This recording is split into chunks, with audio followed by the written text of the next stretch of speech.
15 Things You Didn't Know About Jeremy Clarkson. Welcome to Alux.com, the place where future billionaires come to get inspired. Hey there, Aluxers! Welcome and thank you for choosing to spend some time with us learning about some of the biggest and best things in life. When we say biggest and best, we're not just talking about the brands, destinations, and corporations that contribute to high living, but also some of the individuals in the entertainment industry that have come to be regarded as leaders in their particular fields. One such individual, a sometimes controversial figure, but loved by many, is Jeremy Clarkson. Born in Yorkshire, England on April 11, 1960, Jeremy Clarkson is a British broadcaster, writer, and journalist who holds a strong and historic association with the world of cars and motoring. Best known for having presented the worldwide hit TV show Top Gear, a weekly program that combined car reviews with comedic stunts, adventures, and celebrity interviews, Clarkson has been a prominent figure on our TV screens for nearly 30 years. In possession of a famously divisive sense of humor that often lands him in trouble. Whether you love him or hate him, there's no denying that he is a media force to be reckoned with. Without further ado, let's put the pedal to the metal with 15 things you didn't know about Jeremy Clarkson. Number 1. He is a Francophile. Years of hearing his controversial and sarcastic jokes on Top Gear might lead you to believe that Jeremy Clarkson is not a fan of the French, but the truth is that he is actually a big Francophile. In one of his more amiable moments, Clarkson has been reported as saying that France is snails and cheese and wine and bougainvillea-dappled sunshine. I even like the French way of looking at what the rest of the world is doing, and then doing the exact opposite. That last part certainly falls in line with the type of character that we have come to know from Jeremy Clarkson. Number 2. He is an aspiring drummer. Though there's no denying that cars are his main passion in life, you may not know that Clarkson is also passionate about drumming. Sporadically indulging in the musical side of his personality, Jeremy has been quoted as saying, "I practice infrequently and become to the world of stickmanship what Germany is to the world of cricket." We can only assume that means he's passionate, yet not particularly talented. Number 3. He was the first man to reach the magnetic North Pole in a car. Unsurprisingly, Clarkson has a few car-related firsts under his belt. While presenting Top Gear for the BBC, Clarkson, along with his fellow show presenter James May, became the first men to drive to the magnetic North Pole. They achieved this great feat by driving in a heavily modified Toyota pickup truck. In keeping with the fun, competitive nature of the show, third presenter Richard Hammond was attempting to beat Clarkson and May by using the traditional method of dog-pulled sled.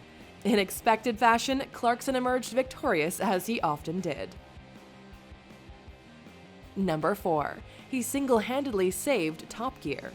As they say in the entertainment business, the numbers don't lie, and this is certainly the case when people say that Jeremy Clarkson single-handedly saved Top Gear. He began presenting the British motoring show in 1988, and it enjoyed a sustained period of success for 11 years, drawing an audience of more than 6 million viewers per show. However, Clarkson left in 1999 to broaden his career opportunities, and almost overnight the show's viewership fell by more than 50% to under 3 million. However, in 2002, Clarkson was tempted back to the show with the promise of a complete relaunch, and the new Top Gear went on to be one of the BBC's biggest and best exports for years to come. Number 5. He's worth an estimated $50 million. Clarkson is estimated to have a net worth of approximately $50 million. Handsomely paid for his main presenting work on Top Gear, the outspoken motor enthusiast's personality has seen him hired for several other hosting and writing jobs throughout the years.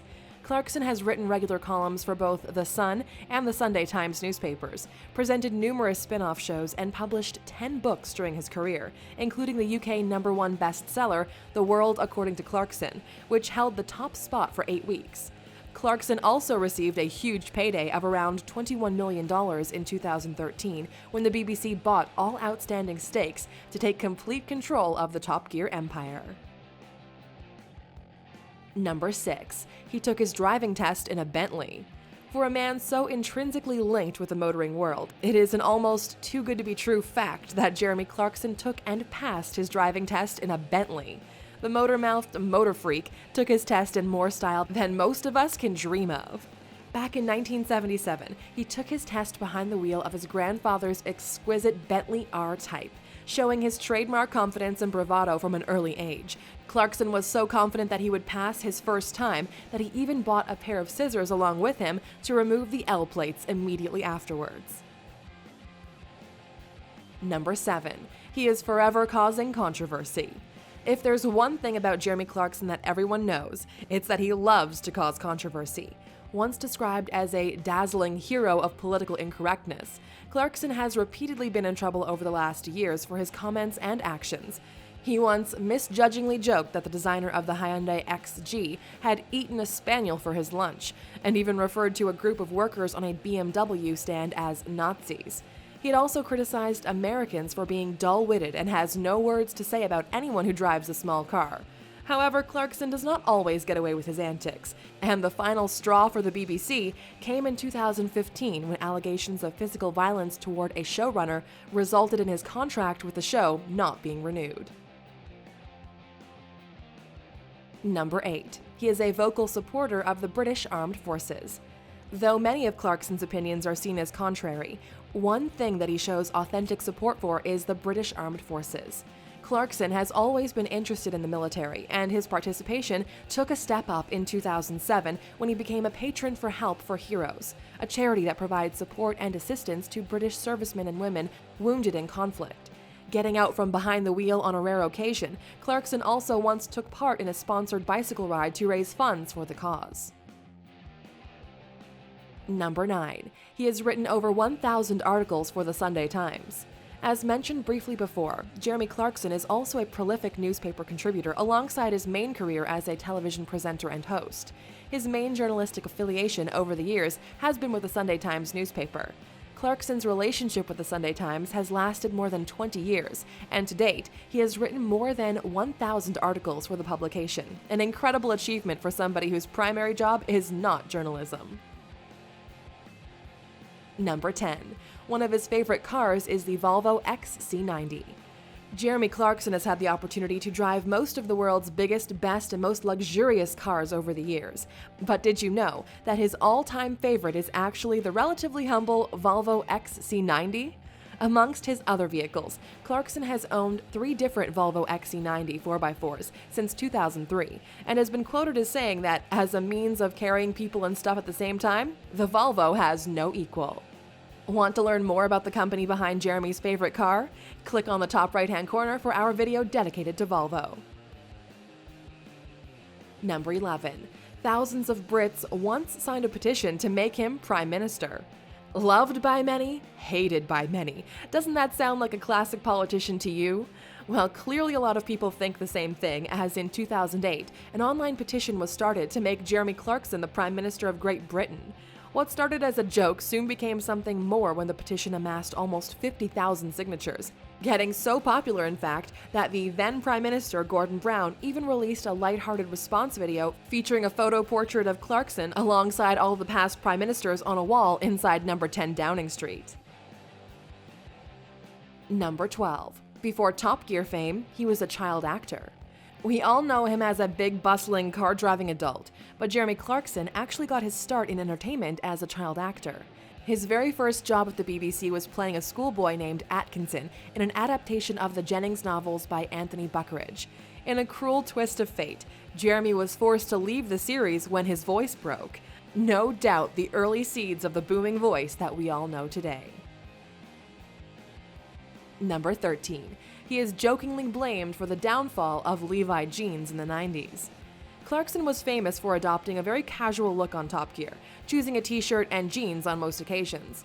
The presenter's love of jeans became such a cultural movement in the 1990s that the Jeremy Clarkson effect, the association of middle-aged men wearing jeans, was actually cited as a blaming factor in the decline of sales of Levi jeans during the decade. Some 20 years later, however, the Jeremy Clarkson effect doesn't seem to have the same fashion stigma that it once did. Number 14. He once punched Piers Morgan in the face. When thinking about controversial, opinionated people, one name on the list right next to Jeremy Clarkson is without a doubt Piers Morgan. In what must have been a literal clash of titans in 2004 at the British Press Awards, Clarkson actually punched Piers in the face. The scuffle occurred when Morgan was in his final days as editor of the Mirror newspaper, and he has even said since that he was left with a scar above his left eyebrow due to Clarkson's fist. The conflict between the two men has continued over the years through verbal insults, with Clarkson reacting to Morgan's sacking from CNN by saying that he has less viewers than cash in the attic, a middling daytime antique TV show in the UK. Number 15. He voiced a character in the Pixar movie Cars. For a public figure so associated with the world of motoring, it made complete sense that Clarkson voiced a character in the 2006 Pixar animation Cars. Clarkson lent his voice to the minor character Harv, Lightning McQueen's agent. However, keen-eared viewers will only have noticed Clarkson's dulcet tones if they were watching the British release of the movie, as the voice of Harv in the US edition of Cars was performed by another Jeremy Piven. Thanks for spending some time with us today, Aluxers. We hope you've enjoyed our Jeremy Clarkson-filled fact video. Are you a fan of the old Top Gear episodes? Have you ever made a car buying decision based on a review that Clarkson gave? Let us know down in the comments. And here's one more bonus fact for you as a reward for watching with us right to the very end. We appreciate it. Number 16. His favorite band is Genesis. Jeremy has a strong love for the band Genesis, particularly the Peter Gabriel-fronted era. Fellow Top Gear presenter Richard Hammond often mocked Clarkson for his taste in the 1970s rock music. But he has admitted that whenever he buys a new car, the very first thing he does is put the band's album Selling England by the Pound in the CD slot and hitting play. He did this, in fact, on his record-breaking North Pole journey with James May. Thank you for spending some time with us, Aluxer. Make sure to subscribe so you never miss a video. If you want more, we handpicked these videos you might enjoy, or head over to Alux.com for the best in fine living content on the planet. Be a part of the largest community of luxury enthusiasts in the world and tell your story.